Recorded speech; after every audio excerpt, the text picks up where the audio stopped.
Welcome to episode 12 of Project 250, a weekly chronicle of the people, places, and events of the American Revolution, in the order they occurred.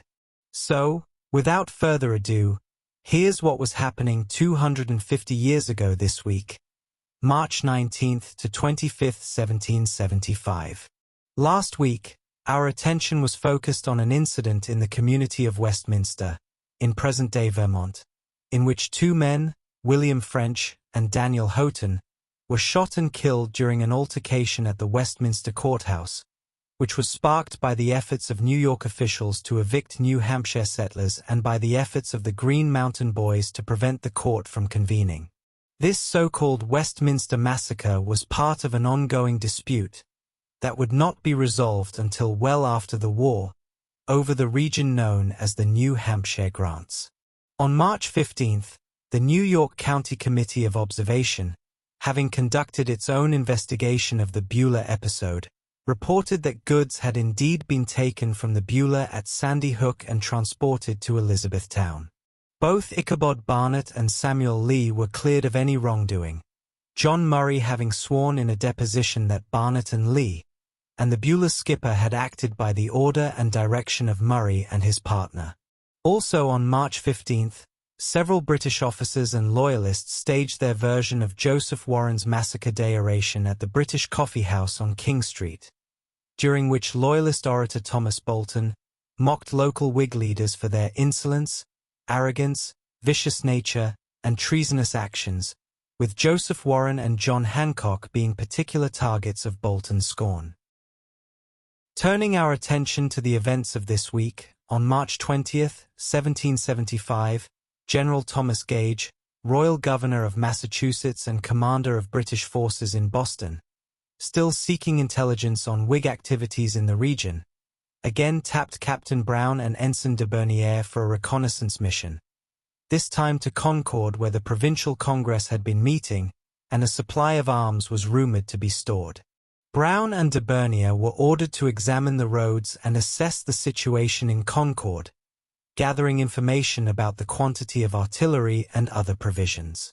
Upon their arrival, they learned that the local Minuteman unit possessed 14 pieces of artillery, 10 made of iron and stored in a house in town, and 4 brass pieces concealed in a wood somewhere outside the village. The Minutemen also possessed 2 Coehorn mortars, which were so poorly mounted that they were fixed to one elevation and could not be adjusted. In addition to the artillery and coehorns, the Minutemen possessed a store of flour, fish, salt and rice, and a magazine of powder and cartridges. While in Concord, Brown and de Bernier dined at the home of a loyalist named Bliss, who informed them that local Whigs had threatened him with violence if he continued to assist the British officers. Brown and de Bernier encouraged Bliss to come with them, assuring him that they would take care of him, as we were 3 and all well armed. Bliss agreed and told them of an alternate route, the Lexington Road, which led to Lexington, Menotomy, and Boston. Meanwhile, a few minutes later, a woman who had directed the 2 officers to Bliss's house appeared, crying and pleading that she had been threatened with tarring and feathering by local Whigs if she did not leave town. While Brown and de Bernier were making their way through the Massachusetts countryside, 500 miles to the south, the Second Virginia Convention convened on March 21, 1775, parenthetically, the same date that Benjamin Franklin departed Portsmouth, England, accompanied by his grandson Temple, for his return to America. To avoid interference from Virginia's royal governor, Lord Dunmore, who suspected that the delegates intended to form a militia or possibly even an alternative government, the convention chose to relocate from the colonial capital at Williamsburg to the Henrico Parish Church, today known as St. John's Episcopal Church, in Richmond. The 95 delegates elected Peyton Randolph, who had previously served as Speaker of the House of Burgesses and President of the First Continental Congress, as the presiding officer. During the first 2 days, the delegates discussed and approved the proceedings of the First Continental Congress and extended their warmest thanks to Virginia's delegation to the Congress, which in addition to Peyton Randolph, included Richard Henry Lee, George Washington, Patrick Henry, Richard Bland, Benjamin Harrison, and Edmund Pendleton. On March 23, Patrick Henry introduced several resolutions, including one that called for Virginia to raise and establish a militia. Henry argued that a well-regulated militia composed of gentlemen and yeomen is the natural strength and only security of a free government, that such a militia in this colony would forever render it unnecessary for the mother country to keep among us for the purpose of our defense any standing army of mercenary forces, always subversive of the quiet, and dangerous to the liberties of the people, and would obviate the pretext of taxing us for their support. Henry's second resolution severely criticized Governor Dunmore and Lord North for failing to convene the House of Burgesses, thereby preventing them from enacting needed legislation. To bolster Virginia's defensive posture, Henry's third resolution called for the appointment of a committee to prepare a plan for embodying, arming, and disciplining militia units throughout Virginia. However, what was most remembered from the Second Virginia Convention was Patrick Henry's Liberty or Death speech, in which Henry urged the delegates not to be taken in by the false hope of fair treatment from the British government.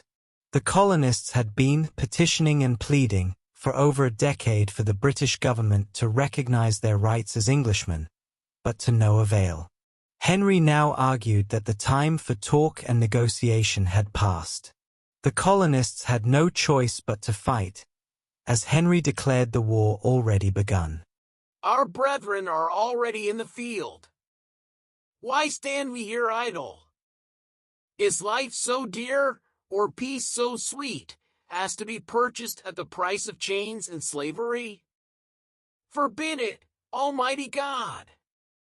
I know not what course others may take, but as for me, give me liberty or give me death.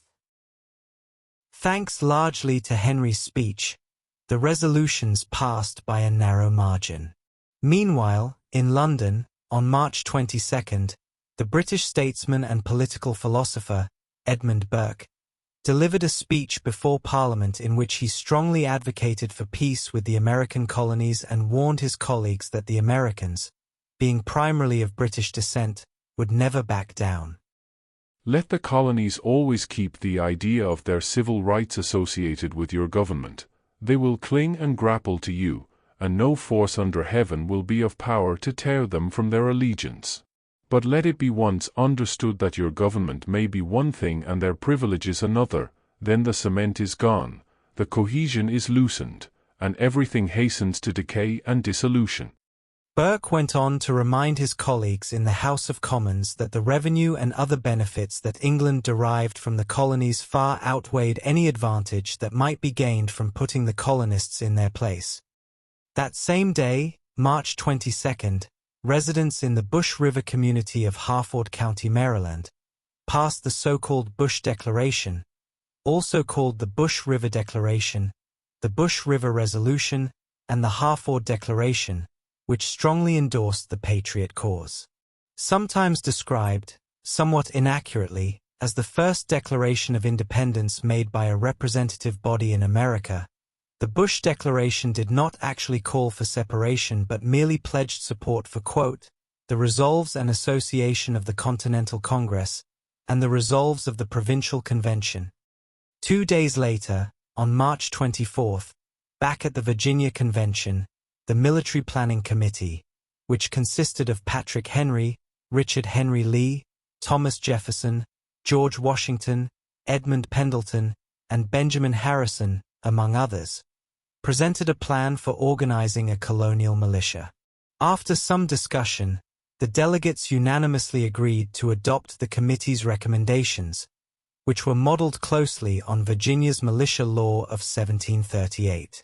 Additionally, the delegates passed a resolution thanking the soldiers and Lord Dunmore for their service in Dunmore's War. The convention also approved a resolution calling for a suspension of justice in civil suits and stating that in the future, such disputes should be referred to private arbitration by judicious neighbors.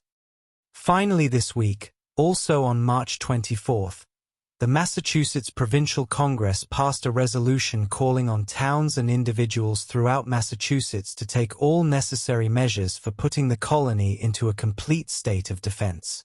And that's the way it was 250 years ago this week.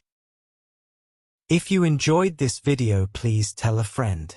And if you like what you see on this channel, make sure to like, share and subscribe. You can also check us out on Facebook and Twitter, or X. Thank you for watching.